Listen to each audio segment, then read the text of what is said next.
Olá a todos, chegamos hoje no terceiro capítulo do terceiro portão do nosso estudo de Nefesh HaChaim, e agora o nosso estudo vai seguir um caminho um pouquinho mais tortuoso. Até agora, o caminho que Nefesh HaChaim seguiu para a gente, o que ele trouxe para a gente, foi muito direto, muito simples, muito claro. Embora, é verdade, a gente tenha aprendido conceitos nem sempre fáceis de entender e de viver eles, a compreensão de que o ser humano foi criado com três partes, Nefesh, Ruach e Neshama, qual a diferença entre elas, como uma parte influencia a outra, como dar prioridade para uma delas, nem sempre foi muito fácil de entender. E a Tfilá, também, por exemplo, no segundo portão, que o Nefesh HaChaim explicou para a gente, o significado da palavra Baruch, o significado da palavra Elokeinu, Melech Haolam, são questões que nem sempre é fácil de colocar na prática, nem sempre que eu falo Baruch, geralmente, quando a gente aprende uma coisa nova, muitas vezes a coisa antiga fica na cabeça por mais tempo. Tem até uma discussão na Gemara entre Shammai e Hillel, se devemos ensinar para os alunos o pensamento errado e depois mostrar qual é o pensamento correto, ou se devemos ensinar diretamente a conclusão final, só as coisas certas, porque às vezes quando a gente aprende as coisas de uma maneira, é muito difícil mudar depois. E aqui também, a palavra Baruch, por exemplo, que Nefesh HaChaim disse para a gente que não significa bendito, não é um louvor, e sim representa que Kadosh Baruch Hu, a gente quer que se aumente, se engrandeça a questão dita na Brachá, que a palavra Baruch vem da palavra Brechá, vem do aumento, do crescimento das coisas. Nem sempre é fácil de colocar isso na prática, mas de qualquer jeito deu para entender. Espera. Agora, o Nefesh HaChaim entra em assuntos um pouquinho mais complicados, não só na questão teórica, que também a questão teórica vai ser muito difícil, certo? A gente vai falar de Sugiot, assuntos conhecidos como Sugiat Tzimtzum, por exemplo, como a Kadosh Baruch Hu se autolimitou, são realmente questões muito difíceis, que o próprio Nefesh HaChaim fala, olha, nas gerações anteriores ninguém falou sobre isso. Todo mundo que falava isso com uma dica, um remes, nada muito claro, porque isso aqui é coisas que devem ser faladas somente para pessoas que já atingiram níveis muito altos de conhecimento judaico, já avançaram muito no judaísmo deles. Porém, o Nefesh HaChaim fala, olha, eu tenho necessidade de falar sobre isso, por quê? Porque na nossa geração as pessoas começaram a se confundir, as pessoas começaram a tentar chegar nisso muito jovens, sem entender direito do que está se tratando, e chegaram em conclusões horríveis, em conclusões péssimas de um ponto de vista judaico.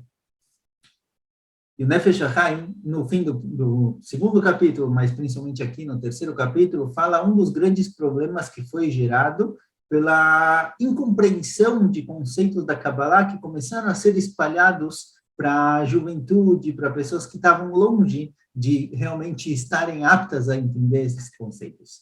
E, basicamente, aqui o Nefesh HaChaim já começa a colocar a gente para o Kivun, que vai seguir o nosso terceiro portão, e também os 8 prakim, os 8 capítulos que tem entre o terceiro e o quarto portão. De certa forma, também o último portão trata um pouco sobre isso, mas é a diferença entre o caminho do Gra, o caminho dos Litaim e o caminho dos Hassidim.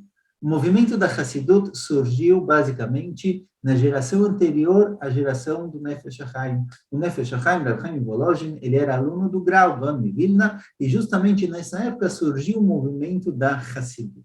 O movimento da Hassidut ele teve início pelo Baal Shem Tov, e ele seguiu em frente, trazendo cada vez mais gente para esse grande movimento. E como todos os movimentos que surgem no começo, na vida judaica, ele tem que ser verificado. Porque, a priori, o judaísmo original, ele era completo, ele era pleno. A priori, nós temos uma Kabbalah, uma tradição muito clara de Avodat Hashem, de como trabalhar para Kadosh Baruch Hu, de como cumprir as mitzvot. Todo movimento novo que surge, como a Hassidut, como o movimento do Mussar, como o sionismo, tem que verificar. Por quê? Porque você está mudando, porque você está tirando o foco de algum lugar que era até agora e está colocando foco em outro lugar. Por exemplo, se a gente pegar a questão da Hassidut, a gente vai ver bastante isso no quarto portão, que a Hassidut tirou o foco da Torá e passou o foco principalmente para Tfilá, para reza. Então, peraí, por que você está mudando o foco? Por que você está mudando o judaísmo do judaísmo original? E essa mudança, que a gente vai ver mais para frente, porque tem duas explicações por que foi feita essa mudança, do Balatânia, do Magni Meset, por que fizeram isso. Mas, de qualquer jeito, essa mudança gerou muita Itenagdut. O Gra foi extremamente contra, e tiveram muitas brigas, muitas discussões, muito, muito feias entre os Litaim e os Hassidim. De qualquer jeito, o Nefesh HaChaim aqui toca em um primeiro ponto. Um dos pontos que a Hassidut, aos olhos do Nefesh HaChaim, foi extremamente problemática, que ela realmente causou coisas ruins. Qual é o ponto? A palavra makom, Nefesh HaChaim vem traduzindo que a palavra makom, traduzida para português como lugar, é um dos nomes dados a Kadosh Baruch Hu, pelo fato de que a Kadosh Baruch Hu, na verdade, ele é o lugar do mundo e não o mundo é o lugar dele. Ou seja, Kadosh Baruch Hu, como a gente viu na aula passada, ele relativamente é maior do que o mundo, Kadosh Baruch Hu, ele sustenta o mundo. Na verdade, a Kadosh Baruch Hu, ele dá toda a existência para tudo que tem por aí. Cada ser vivo, cada coisa que existe no mundo só existe porque a Kadosh Baruch Hu quer a todo momento que aquilo esteja vivo, aquilo esteja existindo.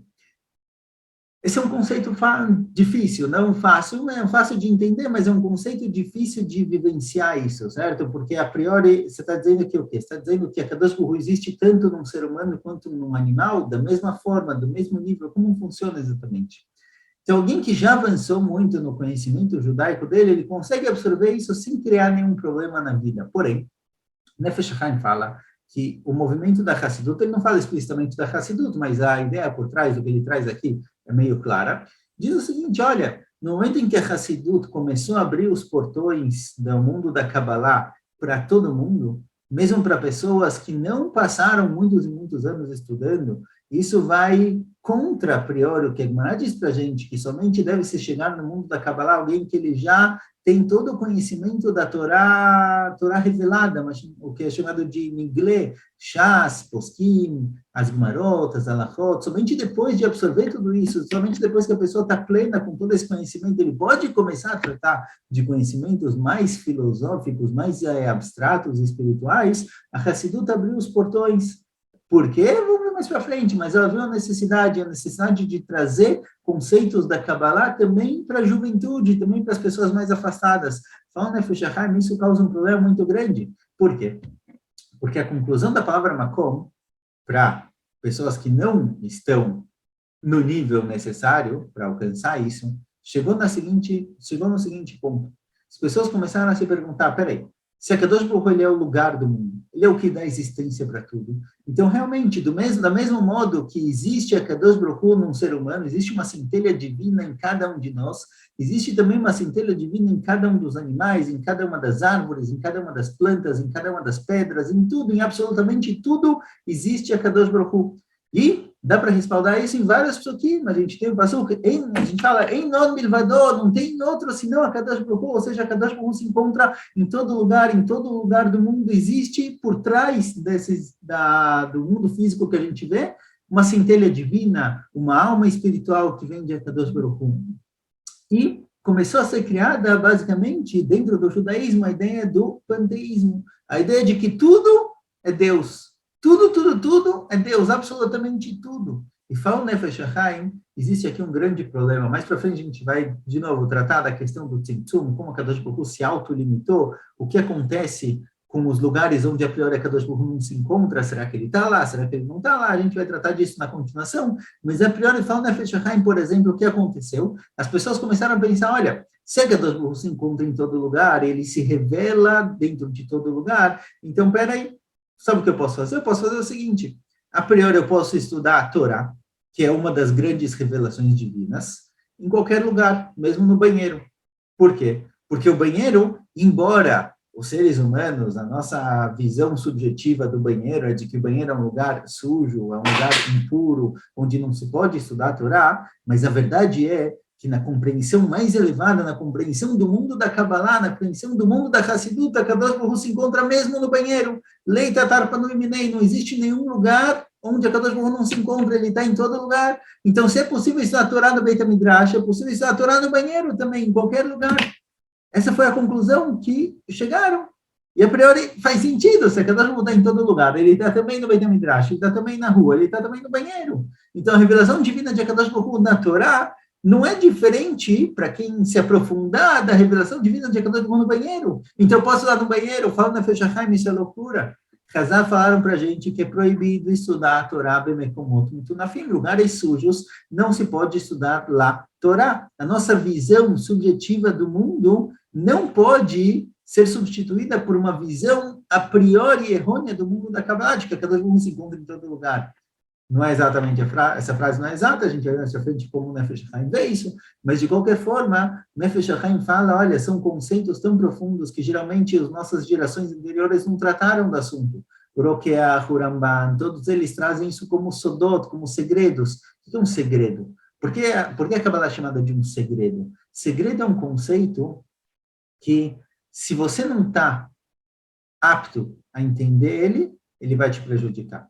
Segredo não é algo que a gente não conta para ninguém. A gente não conta, tem coisas que você não conta para os outros porque você tem vergonha. Tem coisas que você não conta para os outros porque você quer deixar em segredo, que ninguém saiba. Mas, a priori, quando a gente fala que a Torá, a Kabbalah, ela é um segredo, segredos da Kabbalah, a gente está falando de conceitos que estão por aí, certo? Estão escritos em livros, Chachamim conhecem esses conceitos, mas são conceitos que, se as pessoas não estiverem aptas a entender eles de forma correta, eles vão ser prejudiciais. Eles podem prejudicar as pessoas. Por exemplo, todo exército tem seus segredos. Por que exército tem segredos? A tzavá, certo? Tzal, por quê? Por que o tzal tem segredos? Eles não contam coisas que podem deixar o público em pânico. Tem muitos piguim, muitos atentados que eles evitam, mas eles não saem para ir contando todos, porque eles sabem, quem está daquele lado da tzavá, por exemplo, sabe que eles têm controle sobre o que está acontecendo aqui. Tem, de vez em quando, um atentado outro que eles acabaram perdendo o controle, não conseguiram pegar, mas tem muitos que eles conseguem. Agora, eles sabem isso, porque eles vivem dessa forma, eles vivem nessa situação, eles têm todo esse conhecimento. Mas alguém do público que começar a descobrir todos os atentados que são evitados pelo Shabak, ou pelo Tzal, ou qualquer coisa desse tipo, eles vão ficar assustados, porque olha, quantidade tão grande de possibilidade de acontecer alguma coisa.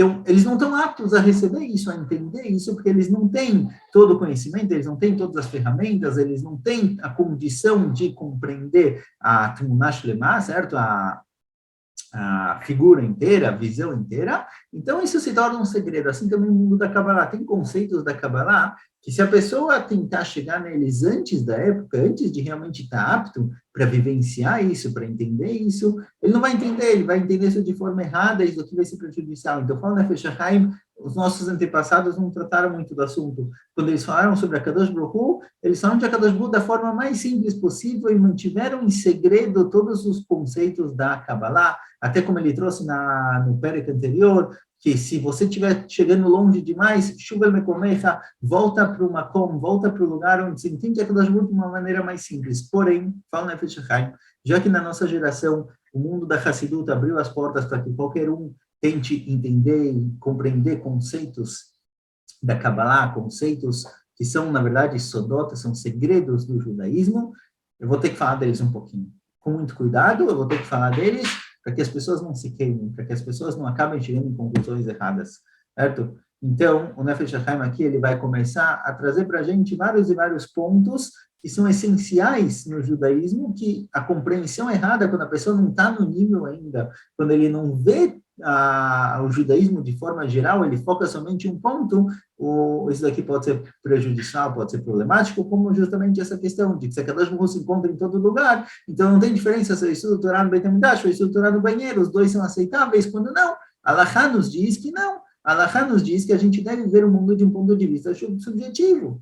Ou seja, a Kadosh Baruch Hu não se encontra no banheiro de um ponto de vista da Alahá, e é assim que a gente deve viver. Será que ele está no banheiro ou não? Vamos ver. Mas já deixando na continuação, a gente vai chegar nisso, na compreensão do Nefesh HaChaim dessas questões. Mas, de qualquer forma, isso aqui tem que tomar cuidado. Ou, por exemplo, toda a compreensão de que a Kadosh Baruch Hu, ele é o pai do povo judeu, essa ligação de pai e filho, que é uma ligação incrível, uma ligação muito, muito importante, mas se a gente não colocar ela no equilíbrio correto, então muitas vezes a gente pode pensar, olha, Kadosh Baruch Hu é nosso pai, ele perdoa qualquer coisa, eu não preciso fazer as mitzvot. Será que não? Claro que não. A Kadosh Baruch Hu, ele também é o pai, ele também é o rei espera que você faça alguma coisa, ele também é o dono e você é o escravo, quer dizer, tem várias visões na relação entre um Yehudi e a Kadosh Baruch Hu, tanto de filho, quanto de servo, quanto de rei e soberano. Então, a gente tem que ter uma visão completa para entender qual é o equilíbrio entre as coisas. Eu falo para a gente na Nefesh HaChaim, olha, eu não falaria desse assunto, eu preferia deixar isso quieto, preferia não falar sobre a Kadosh Baruch Hu dessa forma, mas já que eu vi que muitos nearim, muitos jovens acabaram chegando em conclusões extremamente erradas de um ponto de vista da Halachá, eu vou ter que tratar do assunto, e Bezerra Hashem, na continuação, a gente vai vamos tentar lidar sempre com os dois lados, como o Nefesh HaChaim vê a situação, como a Hassidut via essa questão, por que tiveram essas mudanças, mas Bezerra Hashem, isso na continuação. Até mais.